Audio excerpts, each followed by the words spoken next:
पोटावर झोपून करायचा व्यायाम, ज्या व्यायामामुळे आपलं पोट कमी होण्यासाठी मदत होते. त्यातला हा एक व्यायामाचा प्रकार मी दाखवतो आहे तुम्हाला, जो सगळ्यांना सहजरित्या जमू शकतो. अशा पद्धतीने आपण पोटावर झोपायचं आणि आपले दोन्ही पाय या पद्धतीने आपण पकडायचे, गुडघे जवळजवळ घ्यायचे, गुडघे जवळजवळ घ्यायचे आणि दोन्ही पाय या पद्धतीने पकडायचे. आपली मान आणि आपलं दोन्ही पाय हे एकच वेळेस उचलायचे. पाय चांगले ताणून धरायचे, मानसुद्धा चांगली वर उचलायची, पाठीला नावेचा आकार तयार करायचा आणि किमान 1 मिनिट या आसनामध्ये थांबायचं.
त्या पद्धतीने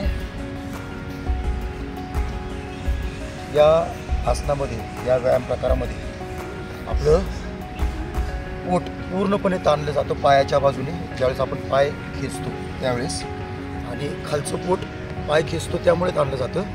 वरचं पोट आपण मान पूर्णपणे अशी वर उचलतो म्हणून ताणलं जातं. तर या प्रक्रियेमध्ये आपल्या पोटाला प्रचंड ताण मिळतो आणि त्यामुळे पोट कमी व्हायला मदत होते. तर अत्यंत सोपा आणि पोटासाठी इफेक्टिव्ह असणारा हा व्यायाम प्रकार मी आपल्याला दाखवला आहे. आपणही आपल्याला जसा वेळ मिळेल तसा हा व्यायाम प्रकार रोजची रोज करायचा. धन्यवाद. जय श्रीराम.